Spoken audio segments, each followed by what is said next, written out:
Welcome to the Conflict Zone, a channel dedicated to informing about major conflict points around the world.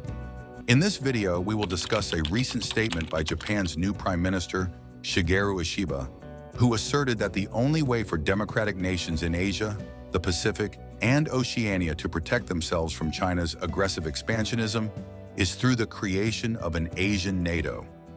Don't forget to subscribe and click the notification bell to stay updated with all our latest news.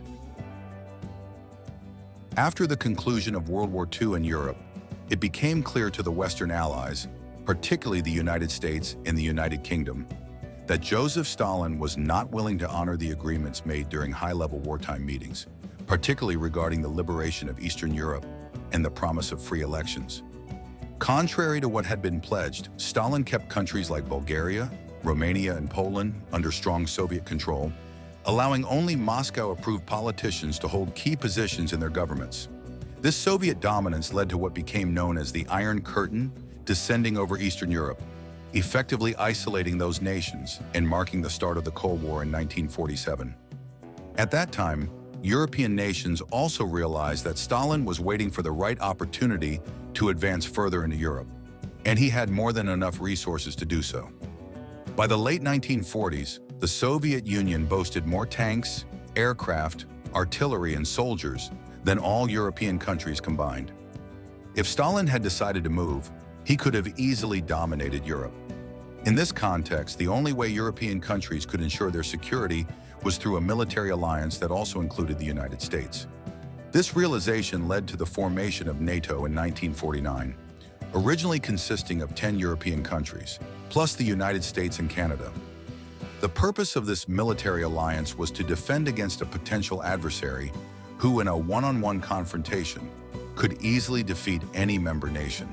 This is, in fact, the core principle behind military alliances, forming a unified, strong defense by combining individually weaker forces. It is with this principle in mind that Shigeru Ishiba advocates for the creation of an Asian NATO to counter the rising expansionism and aggression of China in the region. Ishiba also pointed to North Korea's increasingly belligerent posture, especially now that it has become a strategic partner of Vladimir Putin, by supporting Russia's invasion of Ukraine. According to Ishiba, the current situation in Asia and the Pacific bears a striking resemblance to Europe in the late 1940s. Just as Stalin had the military means to subjugate each European country individually, China today has the capability to do the same in Asia, the Pacific, and Oceania. In the same way that a military alliance involving the United States was the only deterrent against Soviet expansion, Japan now believes that the only way to counter China's plans is through the creation of a similar alliance, adapted to the Pacific region.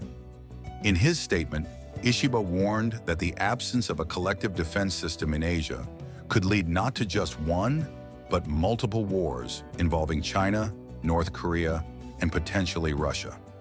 He highlighted that the U.S. already has various military alliances and pacts in the region, including with Japan, South Korea, and a strong alliance with the Philippines, a country facing increasing pressure from China. Ishiba argued that simply unifying these existing alliances and bringing in other strategic partners like Australia and India could create a formidable, united front capable of definitively halting China's expansionist ambitions, particularly in the South China Sea and other areas of the Indo-Pacific. He further suggested that a potential platform for this new alliance could be found in the Quadrilateral Security Dialogue, Quad, which brings together Australia, India, Japan, and the U.S. These countries already conduct frequent military exercises in the Indo-Pacific region, and the experience gained could be transferred into a full-fledged alliance that, beyond these four nations, could also include the Philippines and South Korea. Shigeru Ishiba also called for upgrading the Mutual Defense Pact between Japan and the U.S., aiming to elevate it to the level of the U.S.-UK alliance. By doing so, he envisions Japan being able to station troops at U.S. military bases in the region, especially on Guam, which would increase the flexibility of Japanese troop movements and allow for greater mutual security cooperation. Additionally, Ishiba seeks to obtain nuclear sharing arrangements with the U.S. similar to the existing agreements with Belgium, the Netherlands, Germany, Italy, and Turkey, where the US maintains a limited number of nuclear weapons that could be used by these countries, but only in coordination with the Pentagon.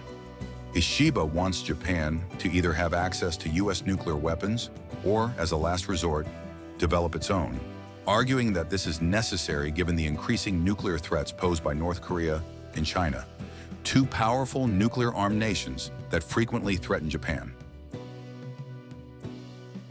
If you're not yet subscribed to the channel, make sure to do so and hit the notification bell to stay updated with the latest news. See you in the next video.